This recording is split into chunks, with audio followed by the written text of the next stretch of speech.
même la première c'est la vie. Tous ces gars qui sont là, ils sont d'accord pour travailler 2-3 heures si c'est nécessaire, à condition qu'on leur donne leur salaire, comme ils l'ont demandé, sans marchandage.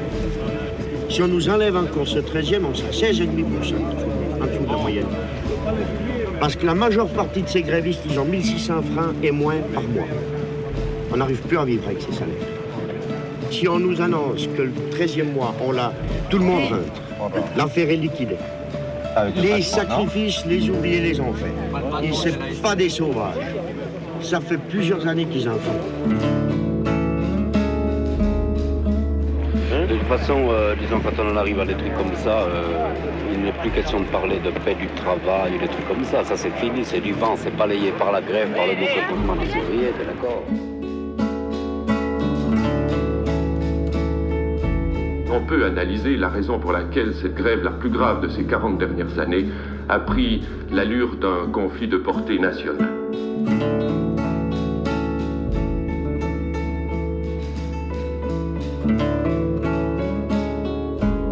Les autorités suisses au niveau le plus élevé se sont inquiétées, s'inquiètent toujours de la situation chez Dubié.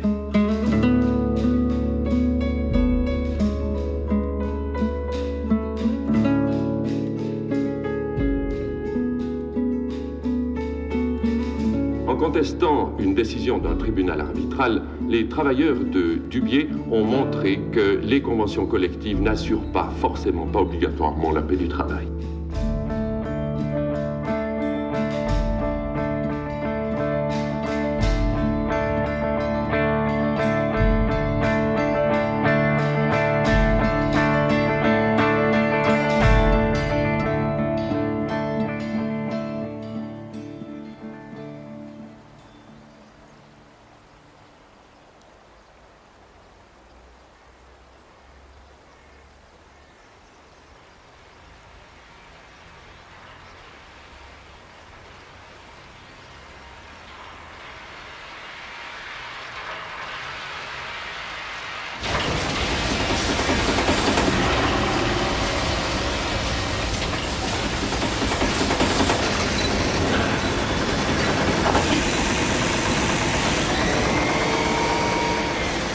Oui, à l'époque, c'était une entreprise qui payait bien, un centre d'apprentissage qui était toujours au top.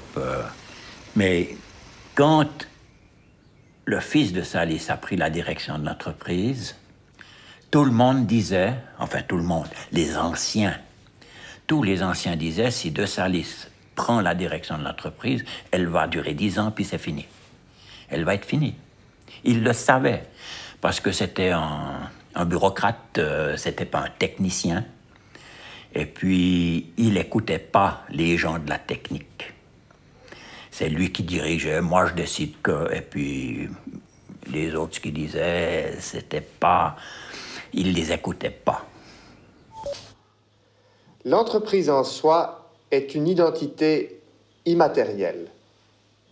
Les collaborateurs et collaboratrices sont responsables les uns envers les autres et vis-à-vis des autres parties à la communauté d'intérêt que constitue l'entreprise du résultat de leurs efforts. Si ces efforts, aidés par des circonstances extérieures favorables, conduisent au succès, tous en profitent. Si ces efforts sont insuffisants ou mal orientés, ou si les conditions extérieures sont défavorables, le succès sera moins grand ou se transformera même en échec. La communauté d'intérêt que constitue l'entreprise en souffrira tout entière.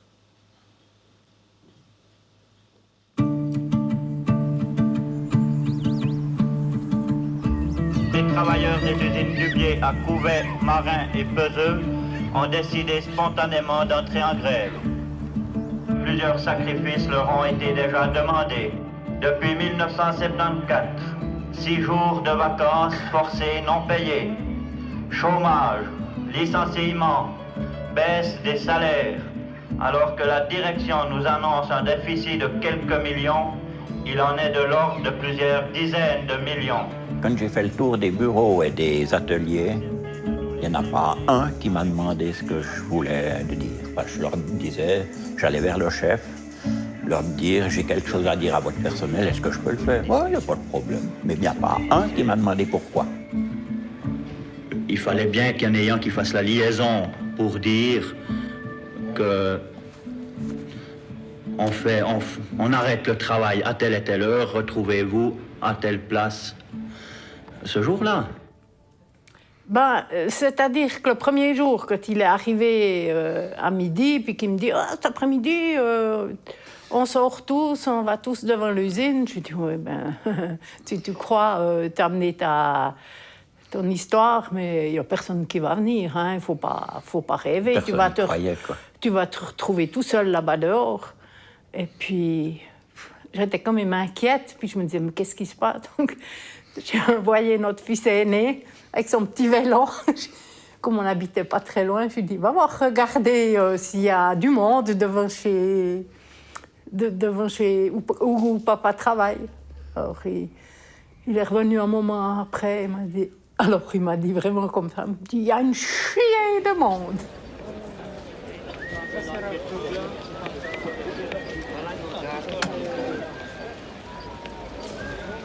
Au départ, on est sorti 400. Pour finir, on était 600, à peu près 600. Parce que Dubié, il a eu 2500 à Couvet, hein, dans les bonnes années. Et puis ça a diminué. Alors, je pense qu'à l'époque de la grève, on était encore 800 ou 900, quelque chose comme ça. Donc on était 600 à sortir après 3-4 jours déjà. On avait assez rapidement contact avec Marin et Peseux. Et puis, on téléphonait depuis la centrale à Dubié. Et puis, ça a été 2 jours, 3 jours. Pour finir, on m'a dit, monsieur, maintenant, le téléphone, c'est notre entreprise, c'est notre téléphone. Vous démerdez autrement. Vous débrouillez. Vous débrouillez autrement, mais vous ne téléphonez plus ici. On avait bouclé la communication avec les autres entreprises. Bon, c'était débrouillé autrement, je ne sais plus comment, mais ils nous avaient bouclé le téléphone.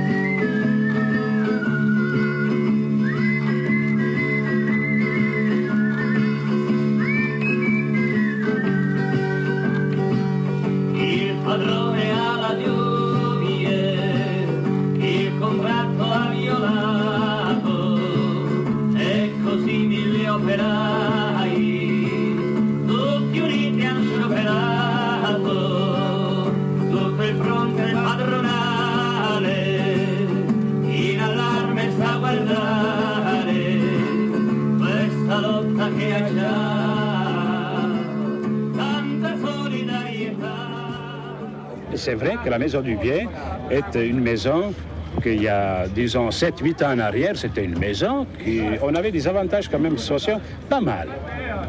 Pas mal. Mais depuis 4-5 ans, on est en train de perdre tous ces avantages.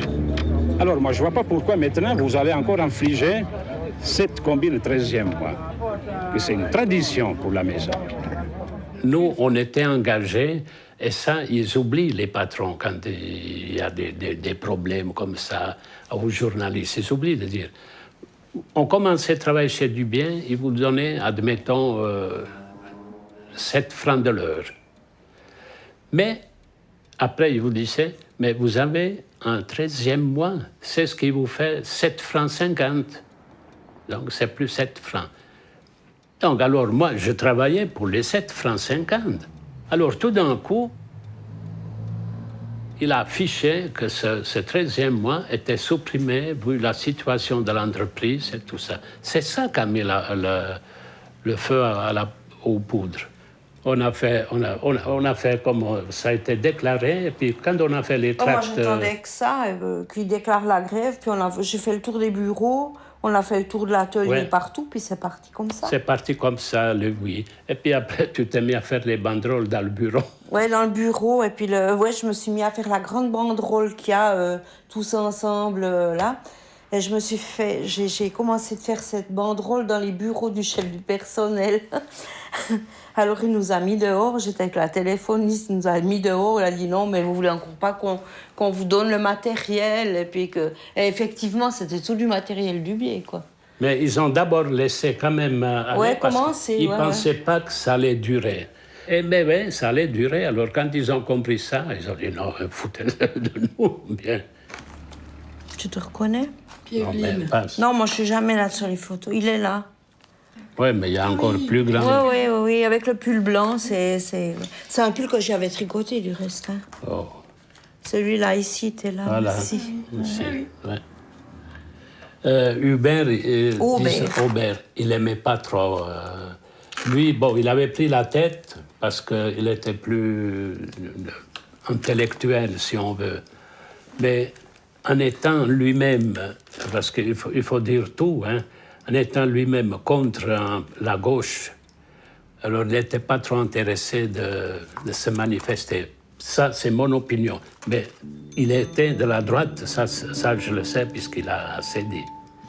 Parce qu'on a été chez lui, on Il n'y avait avait pas besoin discuté d'être de la de tout. gauche pour faire la grève.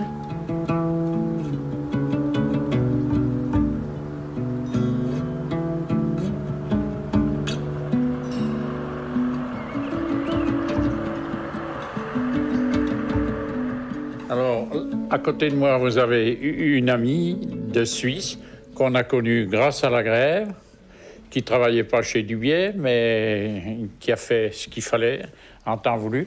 À côté de moi, vous avez Jean-Pierre qui faisait grève, qui était un marin aussi.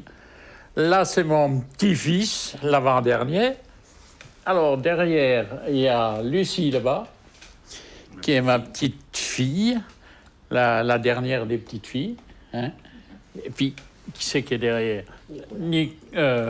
Le grand qui est là-bas au bout, c'est Nicolas, le dernier de mes fils. Ça, c'est le premier de mes fils. Ça. C'est Bertrand. Et puis, son épouse, Elisabeth. Voilà. Et puis, le petit... Puis, elle s'appelait Anne-Lise. Ah, Anne-Lise. T'as même pas dit que c'était Foufi. Oh, Foufi. Eh bien, moi, faut Foufi.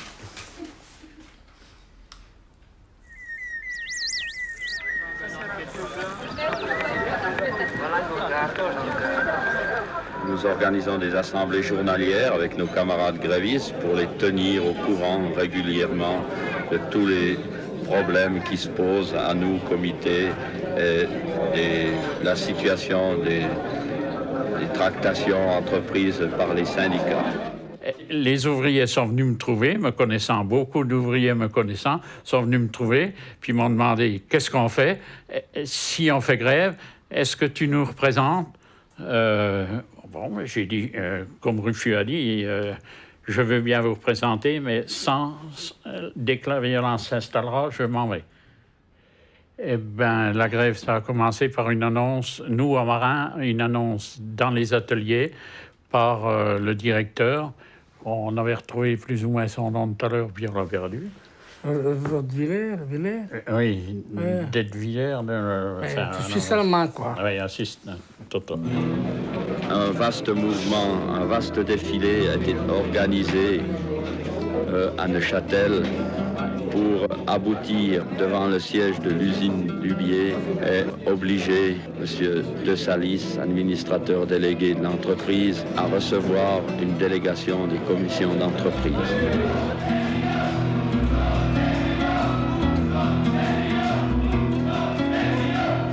Les travailleurs des usines Dubié à Couvet, Marin et Peseux ont décidé spontanément d'entrer en grève.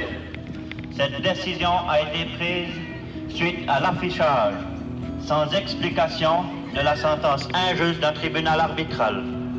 Ce dernier propose à la direction Dubié le versement du 13e salaire qu'au 25% de son montant total pour 76 et la suppression complète pour 77. Nous ne pouvons plus accepter de nous laisser mener avec les structures actuelles. car elles sont pour une grande partie la cause de ces lourdes pertes.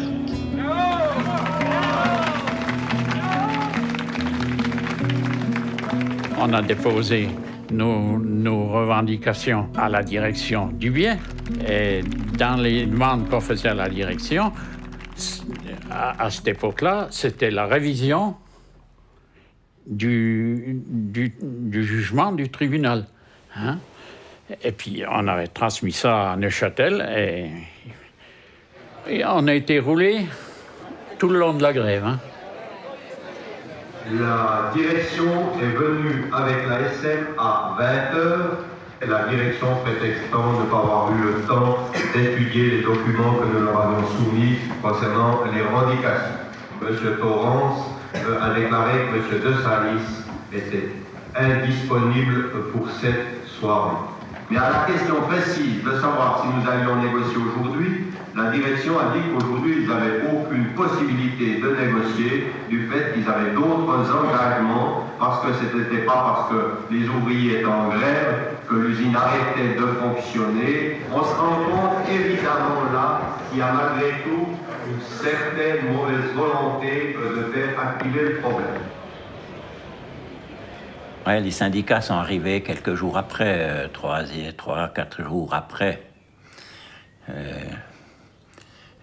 C'est là qu'a commencé d'avoir une structure un petit peu au niveau du comité de grève. J'étais un petit peu écarté j'étais toujours à la table des négociations, mais j'étais écarté pour la discussion. C'est eux qui discutaient, plus moi, et ça m'a gêné. Notre comité déclare que notre grève est légale. Dans la loi suisse, nous ne connaissons pas d'article qui l'interdise. Par contre, elle est hors convention. Elle n'était pas illégale.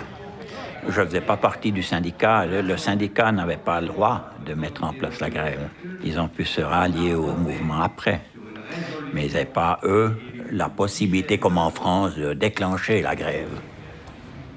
Bon, la FTMH est intervenue immédiatement dans le conflit, dans cette grève d'Hubier, à la demande de la commission d'entreprise, le lundi après-midi déjà.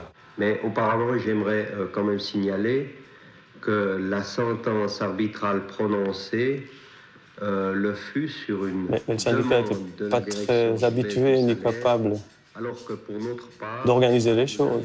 En fait, ils n'ont pas tellement la volonté.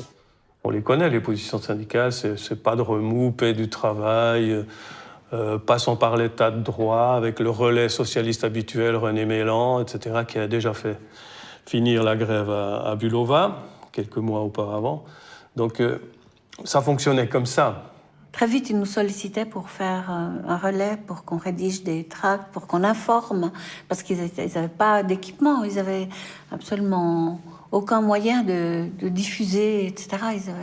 Donc, en fait, on jouait un peu ce rôle. Surtout à Marin, où leur situation était un peu plus aléatoire que ceux de Couvet. Parce que Couvet, ça avait l'air inamovible. Dubié Couvet, ça avait l'air immortel, quoi. On ne peut pas imaginer que Dubié s'en aille de Couvet et du Val de Travers.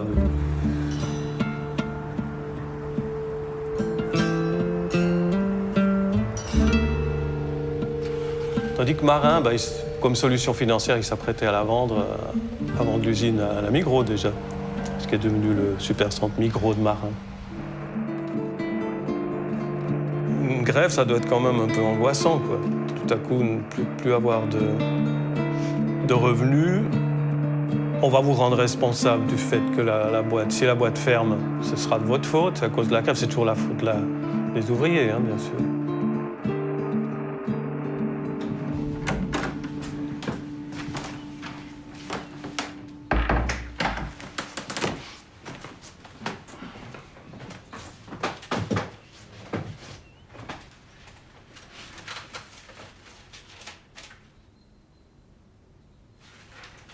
On trouvait que, par rapport à ce qui se passait à cette époque-là, après la grève de Matissa, après la grève de Bulova, il fallait regrouper certains ouvriers, travailleurs plus combatifs.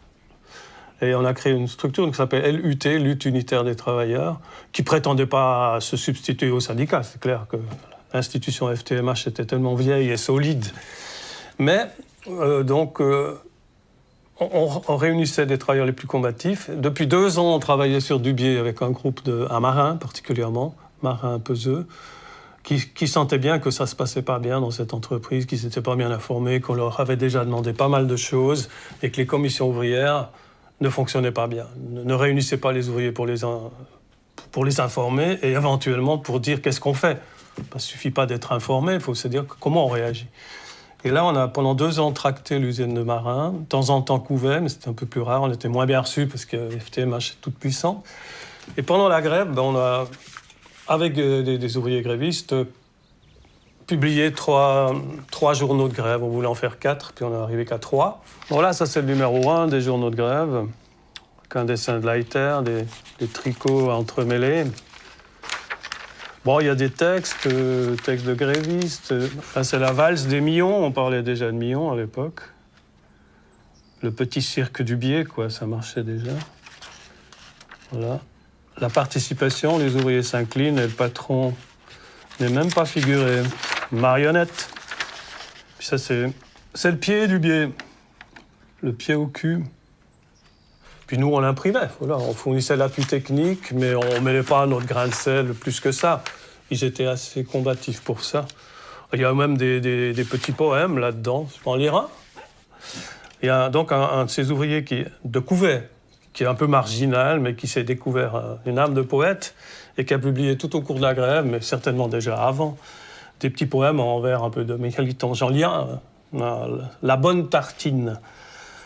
On voudrait nous faire avaler une vieille histoire qui est périmée. Il faudrait vraiment qu'on déraille pour croire à la paix du travail.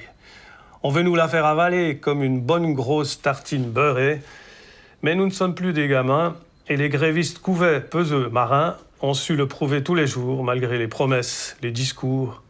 Plus d'1 semaine s'est écoulée, c'est pas le moment de lâcher, on a les yeux fixés sur nous, nous devons lutter jusqu'au bout. Paix du travail, on n'est pas cons, ça arrange bien tous les patrons. Voilà un peu le ton.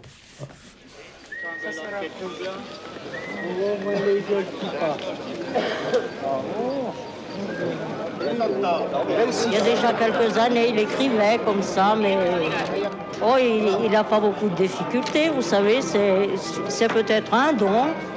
Ce qui m'a encouragé de faire ça pour la grève, c'est que de toute façon, c'est un sujet qui sortait complètement d'ordinaire, dans lequel j'ai trouvé beaucoup d'inspiration. Dans le cadre familial, il n'y a pas eu un grand changement.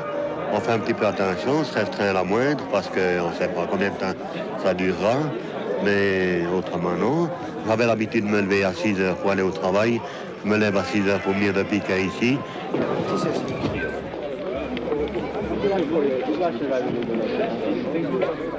On s'est beaucoup débrouillé de nous-mêmes. On a reçu aussi des donations des partis de Zurich, beaucoup de Suisses allemands qui ont versé de l'argent pour la grève du biais. Et nous, on a fait aussi beaucoup on faisait des caramels, on faisait on a fait des sandwichs, puis on allait vendre. Ou bien quand il y avait un match à Zamax, on allait vendre. On avait fait des autocollants pour soutenir la grève du biais. On achetait des cacahuètes, on faisait des petits cornets pour vendre plus cher. On se débrouillait avec, voilà. Et on s'est débrouillé comme ça aussi. On a ramené pas mal d'argent. Comment on a fait pour tourner? On payait une facture, là on avait peut-être un petit peu d'économie, et puis on a fait avec les moyens du bord. Un peu. Les impôts, on les laissait de côté. D'ailleurs, on a été aux poursuites à cause de ça. Les impôts. Ils nous ont dit, vous avez fait la grève, on vous ne donne pas d'avantage pour payer plus tard votre impôt. Vous aviez qu'à pas faire la grève et puis vous auriez payé vos impôts. Ils étaient comme ça, durs. Quand on est descendu à Neuchâtel ce matin, on a appris, arrivé en bas, par la radio et la presse, la décision prise par la direction. C'est que le conseil d'administration allouait 1 million de francs répartis sur les 2 années, c'est-à-dire sur l'année 76 et 77. Jamais. Bon, mais attendez. Maintenant, pour savoir exactement de la dernière ressource, ou bien si c'est uniquement un communiqué de Dubié. Ça, on ne sait pas. Alors pour l'instant, il faut attendre.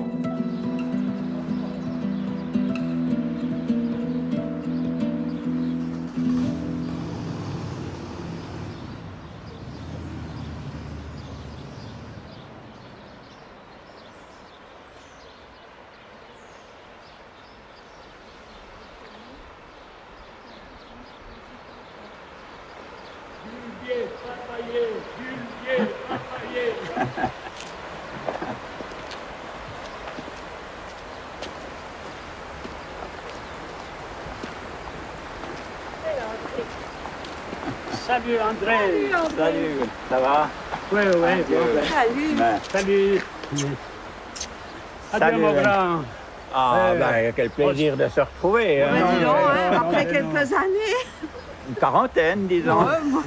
C'est quoi? En tout cas, tu es en pleine forme. Hein. Vous êtes aussi, bien. t'es bien. Ça va. Hein. J'ai une femme qui s'occupe de moi. Voilà, ouais. Ouais, ben, ça fait des souvenirs, tout ça. Hein. Ouais. Non, parce que t'as fait longtemps après la grève, là. Chez Dubié? Ouais. Ben, il a fini à Peseux. Il a fini à la fermeture de l'usine de Peseux. Parce qu'à Peseux, ils ont fermé après celle-ci.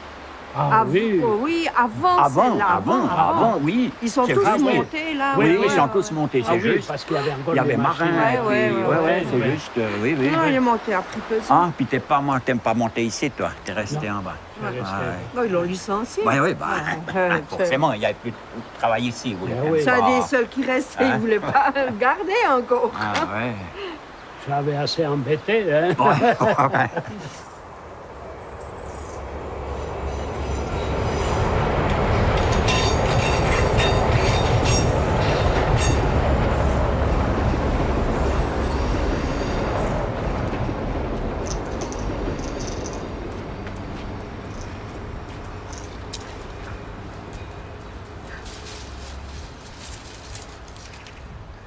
Oui, il y en a beaucoup qu'on voit dans vos images. Ils sont plus vivants. Il y en a encore. Il y en a un qu'on a enterré il y a... Oui, il n'y a pas 2 mois.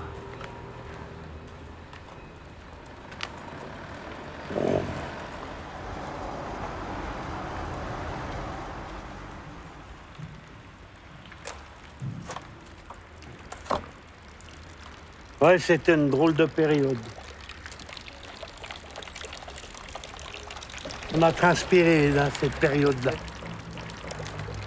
Et quand vous avez à défendre votre croûte, vous êtes contre un mur de béton. Hein. L'ASM, c'est un mur de béton. Hein. Ah, le président de l'ASM, un certain Junot. Il habite Zurich. C'est le grand patron des patrons. Un avion. Et peut-être 200 services.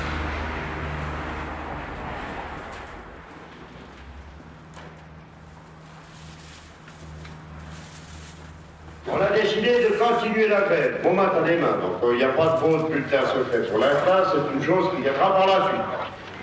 On a décidé aussi de faire confiance à M. Gelfi, Gerber, Hermatinger et le comité de grève actuel. Putain. Maintenant, je vais vous demander une chose. C'est pas vrai qu'on a vécu ça. La partie de cartes autour des tables, c'est fini, les garçons. Il faut faire des équipes. Il faut remplacer les copains qui travaillent derrière les portails qui attendent sous la pluie. Il faut faire un tournus. Il n'y a pas de problème. Il faudra faire des sacrifices si on veut maintenir cette position. J'ai dit. N'empêche, c'est grâce à ça que le 13e salaire, il existe encore. Mais vous vous rendez compte, quand il y a 1200 personnes à Coubet, qu'il y a 600 personnes à Marin, qu'il y a 300 personnes à Peseux, ça pour le canton, puis qu'il y a encore une usine à Milan où il y a 1200 personnes qui font la machine à tricoter manuelle. C'est un empire, Dubié. Faut bien vous mettre ça dans la tête. Les jeunes d'aujourd'hui, ils n'ont pas compris ça, parce qu'ils ne le savent pas. Ben, disons, il s'est trouvé que dans le cadre du syndicat Gerber et consorts, non, Gerber qui était secrétaire syndical au Val de Travers. Il m'avait chargé, tu t'occupes de la discipline, faut pas que les types ils s'engueulent, puis qu'ils se foutent sur la figure, quoi. On avait 2-3 éléments, donc des Français, des très gentils garçons, mais qui avaient l'esprit un peu plus bouillant que nos Suisses. Et puis il y avait le souci de la famille, le manque d'argent, pas de paye. Hein. C'était très pénible. Alors on avait, disons, on avait un petit peu chier au culotte, comme on dit en français. Hein. On avait le trac. On se demandait ce que ça allait devenir.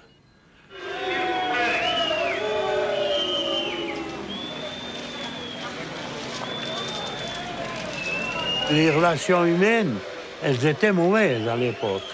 Très mauvaises. Et ça diminue avec les mortalités. Ça reste dans la tête. Vous pouvez rien faire, là, con. Entre les grévistes et les non-grévistes. Fernandez.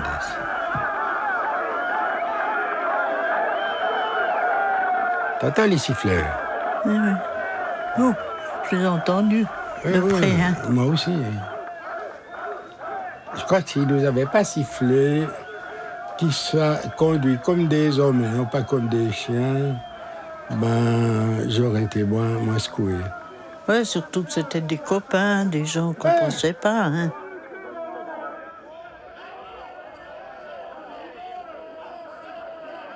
Mais ça scindait le village en deux, ça. Hein.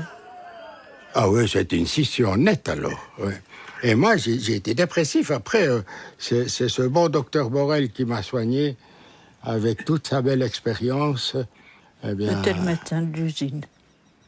C'était le médecin d'usine, puis c'était mon médecin de famille, oui, oui. Je m'excuse, c'est une petite anecdote. Je croise une dame que je connaissais, hein, Madame Robert. La femme au Frédet. Oui. Et puis, elle sort du magasin, puis elle me dit « Ah, le vôtre, il n'est pas gréviste. » Elle a craché au visage, quoi. Carrément. C'était de la méchanceté. Mais ça reste, hein. On a beau se dire « Oh, bon, c'était sous le coup de la colère. » Mais on n'oublie pas, hein. Bon, il y avait indubitablement quelque chose qui n'allait pas. Ça tournait plus, on nous enlevait les avantages l'un après l'autre. C'est comme j'ai appris en étant instructeur fédéral sapeur-pompier, quand on fait une critique, on offre un magnifique bouquet de fleurs. Et quand on a fini la critique, eh ben, on n'y laisse plus que les tiges dans les mains.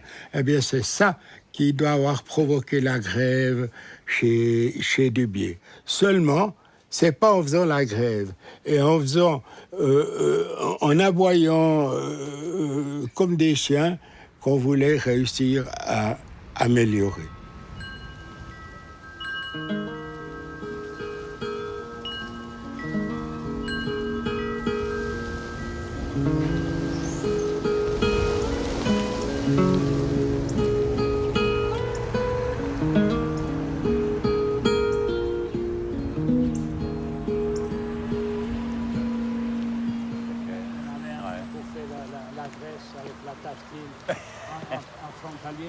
Pas faire la pour pas prime. perdre le temps. Il avait fait la légion. Hein. Ah ouais. Mais vraiment des mains pleines de graisse. Et bouffées, puis la machine. Ouais. Alors, salut, ça va? Ouais. Bonjour. Comment ça va? Oh ben, ça fait un sacré plaisir de se rencontrer, là. En plaisir pour moi. Ouais.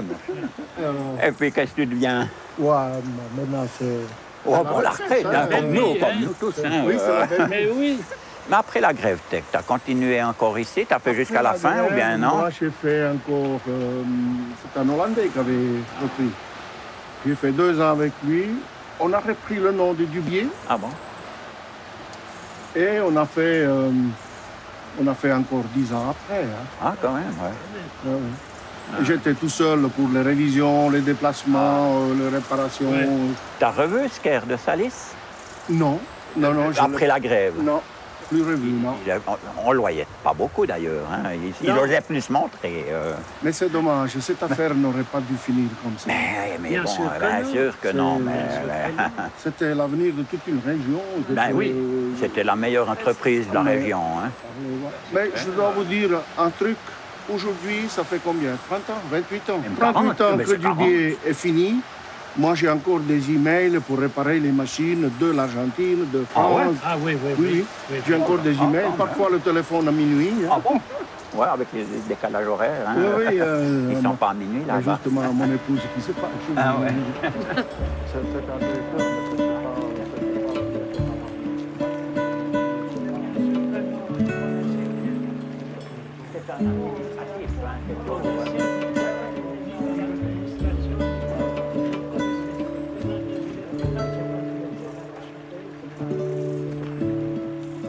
Je suis la dernière personne qui peut réparer une machine Dubié.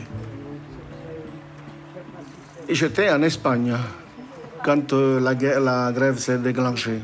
Et quand j'ai fini mon travail, le client était satisfait, ça tournait, pas de problème. Et puis moi, je suis rentré. Puis quand j'arrive ici, il y avait des tables à l'entrée du portail de la maison Dubié. Il y avait tous mes collègues qui étaient dehors. On m'a tout de suite entouré pour me dire, voilà, tu rentres pas, tu vas faire ça. Alors bien sûr, mon directeur il me demandait tout le temps d'essayer de convaincre mes collègues pour aller continuer ces machines au moins, parce que c'était suite à ça qu'on pouvait assurer le salaire de fin du mois. Et puis, mais par solidarité, comme je venais de dire, j'ai continué la grève avec mes collègues, j'ai bu le café avec eux. Puis j'ai mangé la soupe au pois qu'ils faisaient dehors avec eux. Ça s'est passé comme ça. On essayait un peu de maintenir le moral haut, parce qu'il y avait des gens qui étaient presque dépressifs. Hein, je veux dire, ça se voyait. Parce qu'avec, je vais vous dire, après la grève, quand il y a eu la fermeture, après hein, la fermeture de Dubié, il y a eu quand même des gens qui se sont supprimés la vie. Hein. On en a eu 3 qui se sont... Je veux dire, c'était vraiment... Et c'était des gens qui avaient investi toute leur vie là parce qu'ils avaient un travail dessus. Et tout d'un coup, ils ont vu que ça a été... c'était perdu. Et ben, ils avaient des dettes, ils avaient acheté une maison, ils avaient... Et ben, il y en a un qui s'est pendu, un qui s'est tiré une balle dans la tête. C'était vraiment critique, hein, je veux dire, c'était pas facile.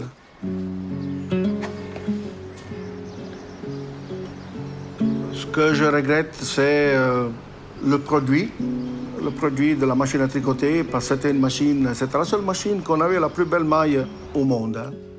Les concurrents, ils luttaient tous pour avoir une qualité de maille comme celle de la machine Dubié, mais... Et puis quand ça se ferme comme ça, c'est un peu une défaite pour tous.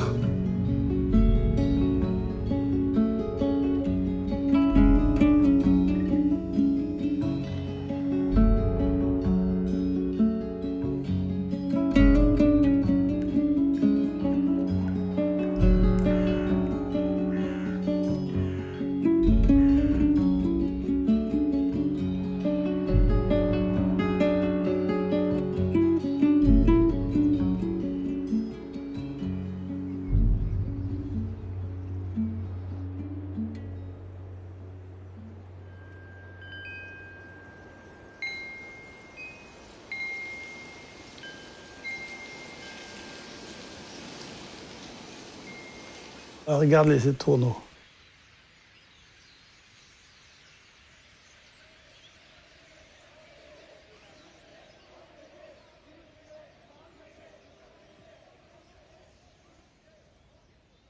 Alors Dubié, il y avait au Val de Travers, dans mon souvenir, il y avait 3 types ou 4 types de travail possibles.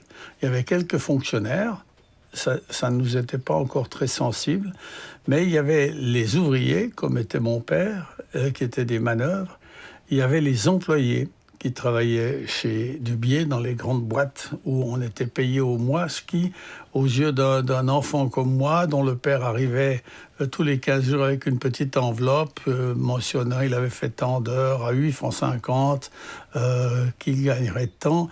Les employés qui travaillaient dans les grandes usines, et en particulier chez Dubié, ils avaient un salaire mensuel. Pour nous, c'était incroyable que quelqu'un puisse gagner tous les mois la même chose. Les employés de chez Dubié avaient cette qualité supérieure d'être, on disait, il est mensualisé. Ça, c'était vraiment comme avoir atteint le sommet du bonheur en matière de salaire.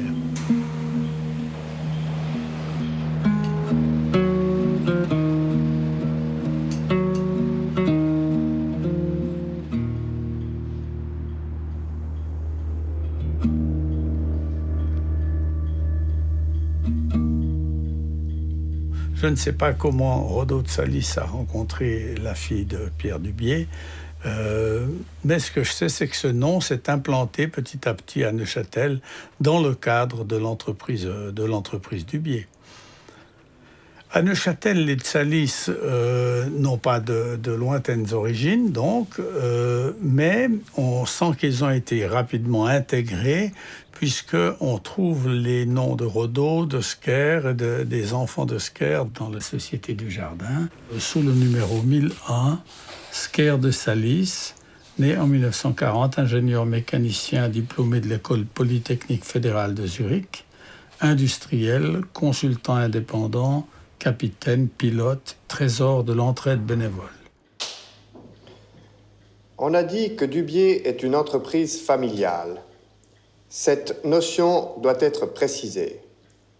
Si le capital social en est encore en partie détenu par les descendants des fondateurs, sa structure fonctionnelle est celle d'une grande entreprise.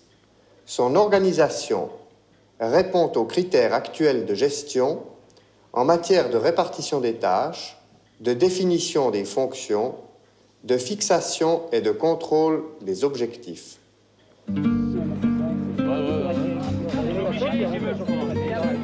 C'est impossible pour l'instant de négocier avec cette tête de mule qu'est la direction. Je ne vous demande plus d'être patient, mais de réfléchir à ce qu'on pourrait faire pour remédier à cet état de choses.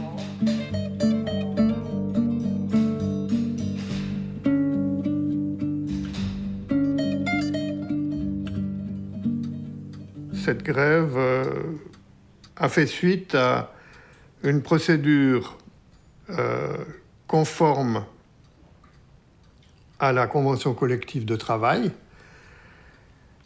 qui prévoyait qu'en cas d'impossibilité d'accord entre les partenaires, on faisait appel à un tribunal arbitral. Ce tribunal arbitral était composé d'un représentant du personnel ou des syndicats, d'un représentant du patronat et d'un président qui était un ancien juge fédéral à la retraite.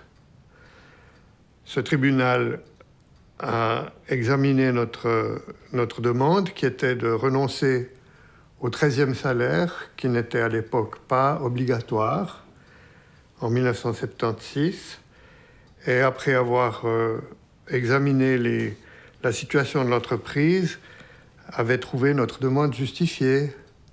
Et la grève est partie après qu'on ait communiqué cette décision au personnel.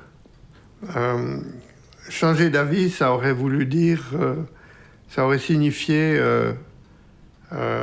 au fond, céder,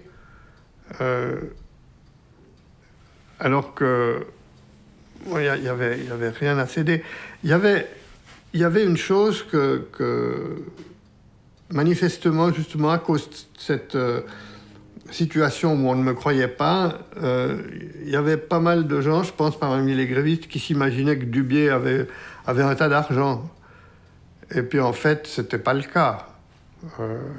On avait un fonds en faveur du personnel qui était bien doté parce qu'on l'avait alimenté dans les bonnes années. Mais l'entreprise elle-même, c'était une situation difficile depuis le moment où ce marché de la machine circulaire s'est effondré en 72-73. C'était vraiment difficile. Et puis malheureusement, voyez-vous, ça c'est mon dossier de la grève. Il est vide. Il est vide parce que j'ai liquidé tout ça après ça devait être en 95 ou 96, parce que je voulais pas garder tout ça. Vous avez gardé la boîte quand même. Ben oui, parce que je peux toujours l'utiliser pour autre chose. Bien sûr.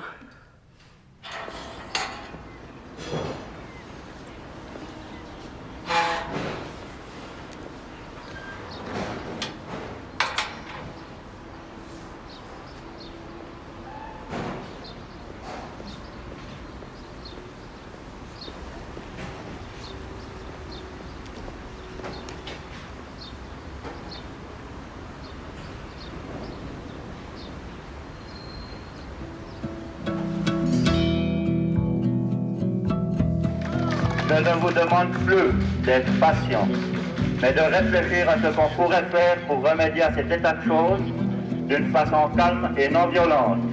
Vous seriez en droit de penser qu'on vous mène en bateau, puisque nous n'avons pas encore pu aboutir à un accord valable. Mais je vous prie de croire que négocier n'est pas seulement de dire ce que l'on désire. Les arguments de la direction sont nombreux et il faut sans cesse les débattre. Je comprends très bien votre désappointement et vos points de vue, car je suis comme vous, un travailleur.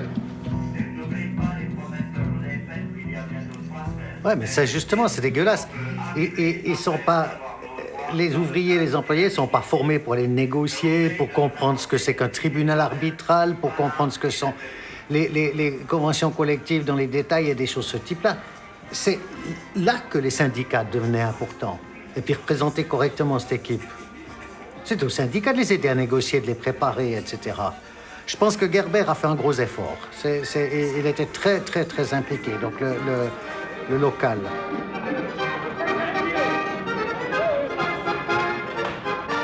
Il faut dire que de Salis Fisker s'est acheté un avion pendant cette période.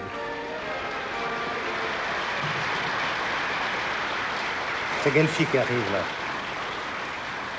Il faut s'applaudir encore. Nous avons appris hier, pour la première fois, qu'en définitive, il ne s'agit pas tellement d'argent, mais il s'agit de question de principe. Pour eux, faire une concession, c'est pas donner de l'argent, c'est donner une prime à la grève. Et ils ne veulent pas donner une prime à la grève. Alors voilà où le problème s'enlise.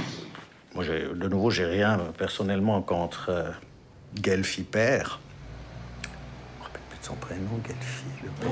André, voilà, exactement. André Gelfi, qui, ma foi, a fait aussi ce qu'il pouvait faire et puis qui était obligé de manipuler. On ne pouvait pas laisser ces gens rester dehors, de l'entreprise ou ressortir, etc. Ça devenait carrément un problème socio-économique. On aurait eu des gens qui auraient fini dans la rue. C'était pas pensable. Il fallait qu'ils rentrent. Après ça, il fallait aussi défendre leurs intérêts. C'est ce qui s'est pas fait. C'est un problème de mécanique, si on veut, qui n'est pas acceptable de la part, en tout cas, de la FTMH.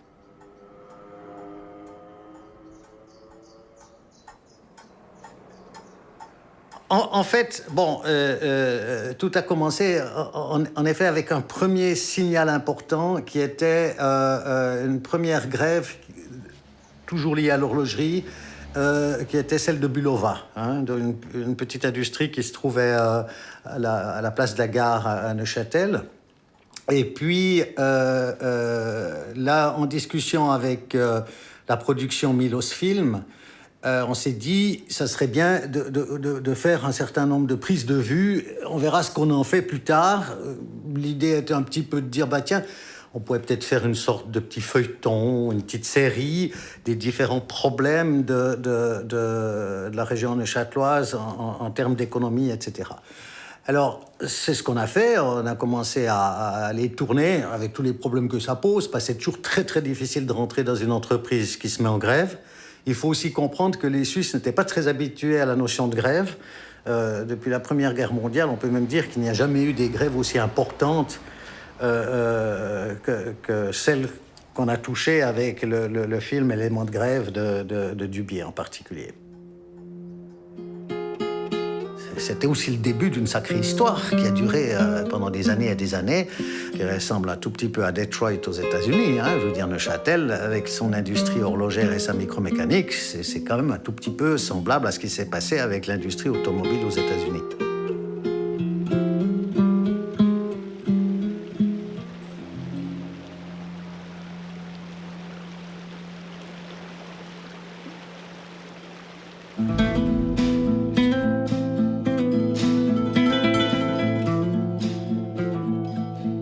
On s'est trouvé dans une situation, et la vraie situation d'un point de vue purement, si on veut, cinématographique ou filmique, était un problème d'économie aussi. C'est-à-dire qu'on n'avait pas les investissements, on n'avait pas les moyens, on n'avait pas les budgets nécessaires pour pouvoir démarrer quelque chose de sérieux, avec des points d'interrogation extrêmement délicats. Combien de temps allait durer cette grève? Que va-t-il se passer? Nous savons que les autorités suisses au niveau le plus élevé se sont inquiétés, s'inquiètent toujours de la situation chez Dubié. Nous savons que cet après-midi, un rendez-vous important a lieu à Berne pour discuter du problème. Nous attendons donc... Il nous a foutu dans la merde, celui-là. Mais pour l'instant, sur le plan matériel, il n'y a rien d'autre que nos propositions qui n'ont pas reçu d'écho de la part de Dubié. On peut dire que la sécurité de l'emploi est garantie à très long terme. Il y a une chose que je peux dire et qui est une réalité, c'est que le travail va en s'améliorant, y compris chez Dubié, et que si on fait cette restructuration dont on va si tellement parler ici et ailleurs, les emplois seront pratiquement assurés. Ah là là là là, mais qu'est-ce qu'il faut avaler? Menteur, va. Il n'a pas menti? Eh non. Pratiquement, il a dit. Ouais. Après maintes réunions de négociation, la direction n'accepte toujours pas nos revendications, mais propose des solutions dérisoires. Lundi, les grévistes de Dubié, Marin, Couvet et Peseux continueront la lutte et de nouvelles dispositions seront prises.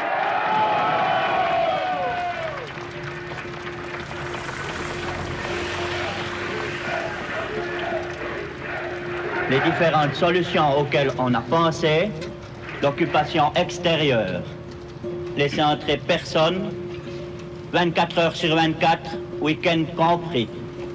Une deuxième, l'occupation intérieure. On aurait une violation de domicile, le Conseil d'État et la police sur le dos, et une plainte pénale. Première solution.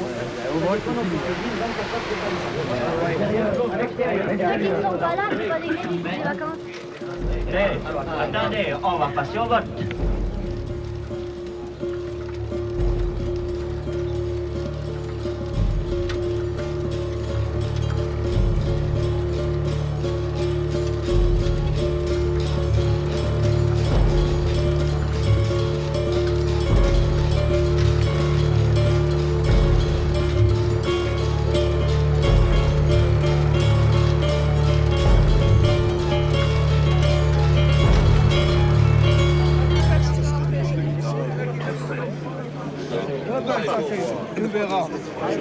Il faut voir, c'est pas l'usine qui paye ça.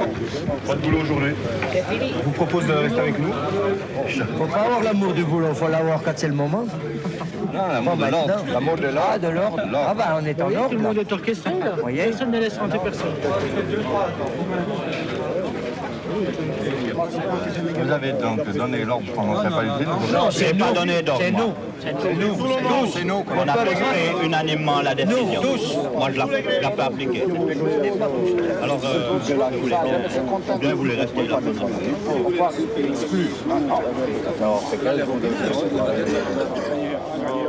Moi, j'étais pas pour. Il y a un droit, celui qui veut travailler, il travaille, celui qui veut pas travailler, il travaille pas. Mais ça, pour des choses comme ça, j'étais assez à l'opposé, quoi. Mais bon, c'était pas ma grève, hein, c'était... Mais si on a fermé l'usine, c'est pour essayer de faire activer les choses et puis d'aller un peu plus vite dans les négociations. Voilà pourquoi on a... Ça a marché? Non. Non. Hélas, non.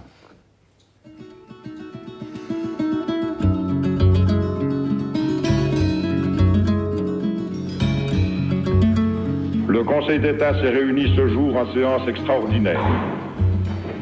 Il constate qu'actuellement, malgré des pourparlers intenses, les positions des partis restent irréductibles l'une à l'autre. Quoi qu'il puisse arriver, l'état de droit sera défendu et l'ordre public garanti. Il n'est pas question de remettre en cause une sentence arbitrale entrée en force sous la seule réserve d'un recours qui serait formé devant le tribunal fédéral. On quitte la simple invite à dire « mettez-vous autour de la table » pour déjà aborder un problème de fond et technique. Alors bien sûr que le Conseil d'État ne voulait pas s'en mêler. Toutes ces négociations, M. Mélin les a menées seul, tandis qu'au début, il y avait M. Schleppi et moi. Les uns penseront, et c'est leur droit, qu'il s'agit de dire que la paix du travail est terminée, qu'elle est dépassée. Et là, je l'ai dit à des grévistes. Je leur ai dit, eh bien, si vous jugez que les méthodes utilisées en France et en Italie sont meilleures, vous pouvez les essayer et vous aurez le niveau de vie de vos collègues de France et d'Italie. Moi, je ne le pense pas. Je ne pense pas que la paix du travail soit dépassée. Je pense qu'elle doit être ajustée. Monsieur Mélin, pour bien comprendre, était avec lui je dirais, toute l'aile socialiste de l'âge jurassien, foncièrement anticommuniste. Il ne faut jamais oublier qu'on est dans la guerre froide. Il faut se rappeler qu'on est quand même 76, ça nous met en gros 15 ans de la chute du mur, pas tout à fait 15 ans, vers les années 80. Et ce socialisme-là considère que pour la paix du travail, le plus dangereux serait des meneurs d'extrême gauche, vous voyez, et pas des populistes châtois qui jouaient le jeu, mais des meneurs d'extrême gauche. Et alors, c'est un milieu qui était extrêmement sensible à la paix du travail, parce qu'il savait que pour l'ouvrier, c'est la seule manière d'assurer son gagne-pain, d'avoir une sécurité, les syndicataires connus, établis et tout. Mais il ne faut pas oublier non plus qu'il y avait une sentence d'un tribunal arbitral. Ça, il ne faut jamais l'oublier. Dans la paix du travail, la règle, c'est le tribunal arbitral. Alors, le Conseil d'État lui-même ne voulait pas qu'un conflit dégénère et mette en cause toute la vie du Val-de-Travers.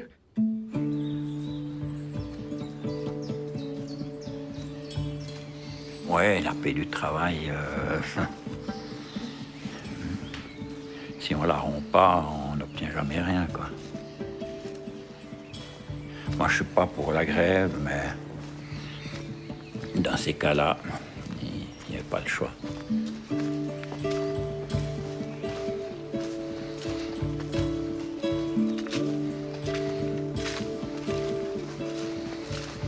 La grève va durer, mais elle va durer dans l'enthousiasme pendant un certain temps, et comme toutes les grèves, pendant toute l'histoire ouvrière, à un moment donné, l'enthousiasme fait le jeu.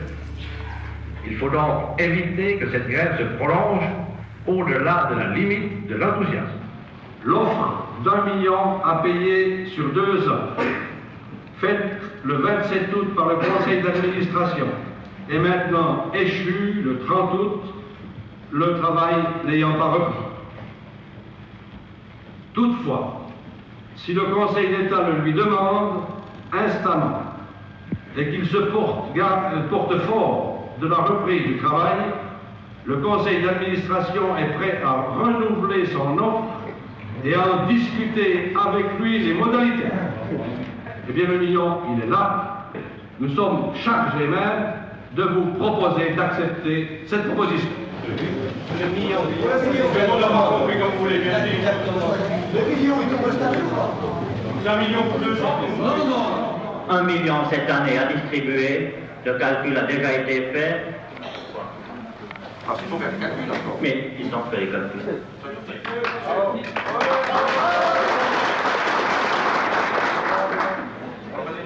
Moi, je pense qu'on n'a rien à vous cacher. faut pas chercher la plus belle. La direction a reçu en même temps les propositions, la décision du Conseil d'État. Et je pense que maintenant, il y a possibilité, il y a ouverture, et que nous devons saisir cette ouverture. Ce que nous voulons, c'est que dans le résultat des pourparlers, que ça soit marqué noir sur blanc et clairement que le million est pour cette année 76. Mais la position que nous défendons est exactement la vôtre, c'est le million pour cette année. Ce qu'on vous demande aujourd'hui, c'est un mandat pour aller ce soir à 17h45 en disant oui, nous allons ouvrir les négociations.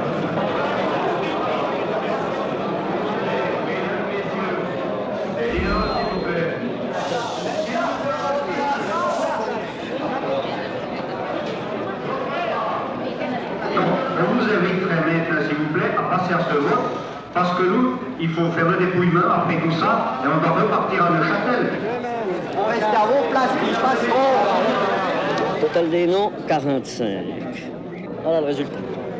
378 oui, 45 non, il n'y a pas plus de 45 non. Non. Donc en posant ce bulletin de vote de manière aussi ambiguë, ce oui, dans l'esprit du syndicat, c'était oui à la reprise du travail. Dans l'esprit des ouvriers, c'était oui à la poursuite des négociations, ce qui n'est pas tout à fait la même chose. Aussitôt qu'ils ont voté ça, acceptez le résultat des pourparlers présentés par la FTMH, alors que rien n'est encore décidé, implicitement, on finira par leur dire « alors vous avez voté la reprise du travail lundi ».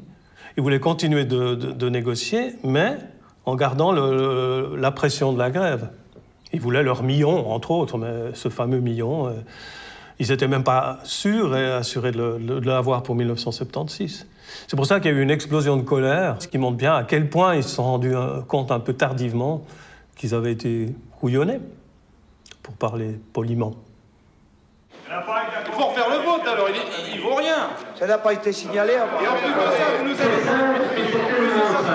dit. Hier, on vous a demandé, parce qu'il faudrait écouter ce qu'on dit, vous vous excitez, vous causez les uns avec les autres, vous gueulez, vous n'entendez pas ce qu'on dit. Hier, on vous a demandé un mandat de négocier le million. Vous avez dit, s'il y a le million, on reprend le travail. Et moi, j'étais pas pour arrêter. Hein. J'ai dit, on arrête quand on aura signé. Et puis le syndicat, il m'a dit, oui, mais il y a la négociation, il n'y a aucun problème, on va vous soutenir. Des clous de soutenir. Et on l'a eu dans le baba. Hein. Je vais essayer de vous dire ce qui s'est passé hier soir au château à Neuchâtel. Monsieur Mélon, conseiller d'État, ouvrit la séance. Monsieur Gelfi prit la parole, mais il a dû au moins répéter 3 fois ce qu'il a eu à dire, parce que Dubois n'a rien compris. Alors vous passiez bien que si Dubois n'a rien compris, je pense que vous n'avez rien compris non plus hier après-midi quand il vous l'a expliqué. Il a dit en ces mots, oui, les grévistes sont d'accord de reprendre le travail lundi et que les comités de grève négocient après.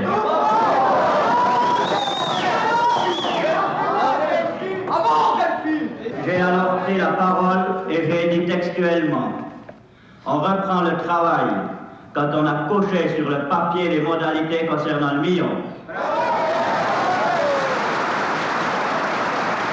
Mais non, maintenant, Ruffieux, ça suffit. Que les gauchistes qui ne veulent pas reprendre le travail lundi sortent de cette salle. Personne ne sortit, car nous ne sommes pas des gauchistes. Mais non. Si demain matin à 6 heures, les piquets de grève ne sont pas levés, la police se chargera de vous disperser. Et alors, plus aucune négociation ne pourra avoir lieu. J'aurais bien voulu ne pas reprendre le travail lundi, mais je crois que nous n'avions pas le choix. Les fascistes. Patron, est-ce que tout le monde de la salle est d'accord de ressortir mercredi, ce n'est pas ce qu'il nous faut? Oui! Non, il ne faut pas commencer par rentrer. Il ne faut pas rentrer parce qu'on ne sort plus après. Il ne faut pas rentrer. Vous avez resté 4 semaines pour rester encore 2-3 jours dehors. Hein? Il y a encore 10 francs.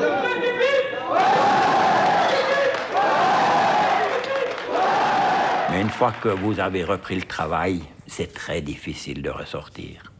Surtout après un mois de grève, pratiquement sans paye. Hein, juste, il y a les familles, ils ont des problèmes financiers quand même, hein, nous aussi d'ailleurs. C'est pas évident, hein, parce qu'il y a quand même l'argent qui dirige, hein, et on peut pas faire quand même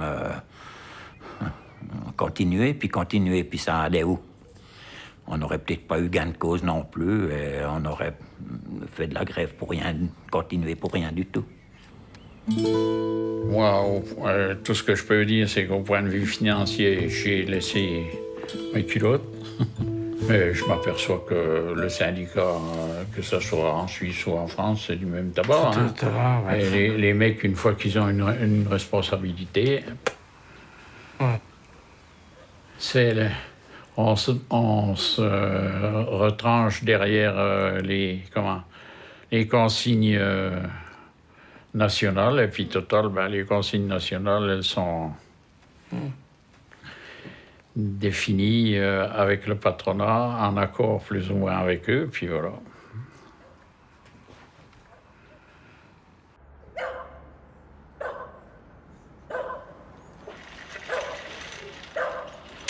Ah ouais. Alors moi j'étais venu 6 mois. Parce que tu as fait l'apprentissage ici. Ouais, j'ai fait l'apprentissage là.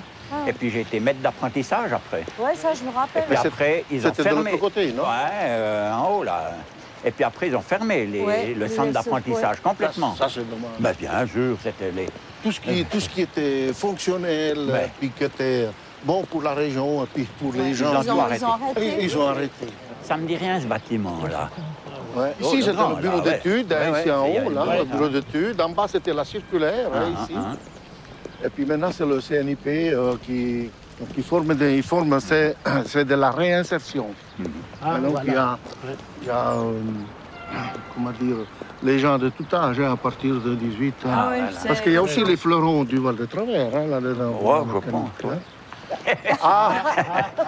Je dis, il sort là, puisque c'est les mains... Il se lave les mains, là. Ouais, je me suis lavé les mains. Ça va? Salut, ça va et toi? Ouais. Bon, chef d'apprentissage. Salut. Ah, bonjour. Salut. Bonjour. Bonjour. Voilà. Puis ça va? Bah ouais. T'es toujours là?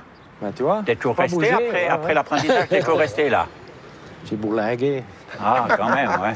Ah, ouais. Et t'es atterri ici, tout ça? Ça fait 2 ans bientôt. Ah ouais, c'est récent alors. Ah ouais. Ouais, je m'étais trouvé au chômage, puis j'ai du boule. Ouais, ben moi, ça fait 40 ans que je suis pas revenu, quoi. Ah ouais? 40 ans que t'es parti? Ben oui, en 77, hein. Ah, juste après? Ben, parce qu'on m'a dit qu'on me foutait pas dehors parce que j'ai 4 gamins, mais on m'a mené la vie dure. Ah ouais? C'était invivable. On m'avait enfermé dans un bureau technique pour aller aux toilettes. Monsieur, je peux aller aux toilettes. J'osais pas sortir du bureau sans avertir. Ça va bien un moment, mais pour finir, j'ai dit, stop, là. Ah, je savais pas tout ça.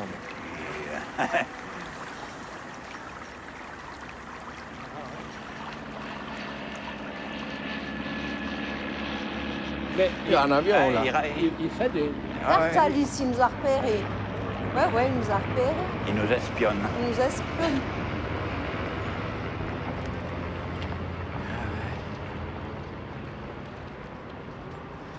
Ouais. Ah, ça fait quand même quelque chose de... ben oui. 40 ans après... Vous utilisiez la salle seulement pour les réunions? Pour les réunions, Vous n'avez pas fait de fête ou des trucs comme ça autrement? Si, quand même, il y a eu une fête.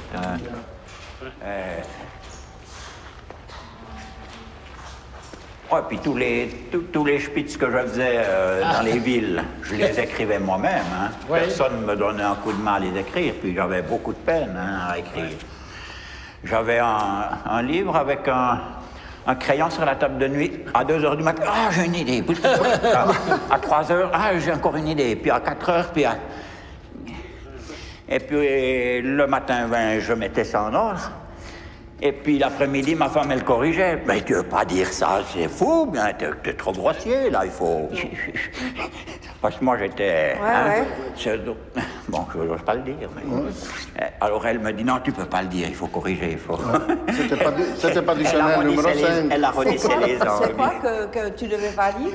Ben, parce que... moi, j'aurais dit... sur du... Ouais. Tu vois, il te l'a fait dire. J'ai tellement de peine. Moi, je peux pas me mettre à une table et puis écrire un texte pendant 3 pages. Mais je me rappelle au début, les premiers jours qu'on a fait la grève, et que vous êtes sortis là de Neuchâtel, des bureaux là de Neuchâtel, on voit que tu n'étais pas préparé encore au grand discours. Mais après tu as pris le dessus. Oui, mais là, comme ma femme a dit, j'osais même pas téléphoner à l'horloge parlante avant. J'étais très timide à l'époque, très timide. Ça fait des nuits sans dormir. Même les ouvriers, celui qui n'avait rien à dire ou qui pouvait rien dire, il ne dormait pas parce qu'il pensait à son salaire, il pensait à son... Oui, puis à la famille, qu'est-ce que ça allait donner La famille... on touchait rien quand même. T'es sur les nerfs, un mois de travers. Surtout que c'était jamais vu une grève aussi longue non, que c'est ça. pas prévu comme ça. En Suisse, alors, on n'y a jamais pensé, on va faire une grève comme ça. Mais ça m'a rendu service pour la vie professionnelle. Pour moi, ça m'a rendu service. Je dois dire que ça m'a commencé des expériences. Et j'avais plus peur de parler avec un directeur ou avec un chef ou Ça t'a enlevé cette timidité, ça t'a renforcé. Ça m'a fait prendre de l'assurance. Parce que... Par contre, s'il y aurait maintenant Guelfi, là, ça donnerait une autre animation. Alors, j'ai dit, si Guelfi était venu à la dernière séance, là, il partait pas les piquets devant. Ça aurait chauffé. En tout cas, quand il est venu, il a fait quoi? Il a chauffé là. Parce qu'il nous a bien eu. Là, moi, j'en ai toujours voulu. Parce qu'on était parti pour 5 semaines, sans ça. Facile. C'est lui qui nous a fait du temps. Plus petit on est, moins on devrait bouger. Il faut toute une vie pour raconter ça.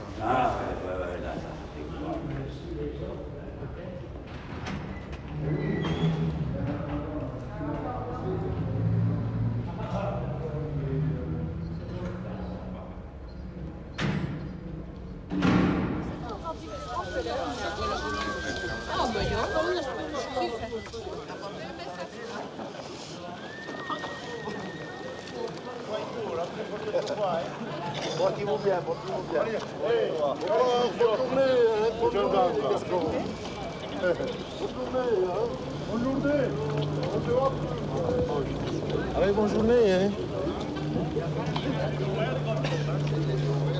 Très bien, reprends notre côté. On va chercher, trouver la place de travail. Les gars, Oui. On a la guillotine. Une photo. Ouais, ça fait.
contratto ha violato e così 1000 operai tutti uniti hanno scioperato, hanno mandato il mediatore che ci ha fatto un servitore con il voto sull'accordo a favore del padrone. Tutto il fronte padronale in allarme sta a guardare questa lotta che ha già tanta solidarietà. Siamo in 1000 ma ogni giorno cresce sempre la coscienza con la nostra resistenza. Questa lotta vincerà, resistenza e lotta dura, il padron pagar dovrà, e con noi la ragione.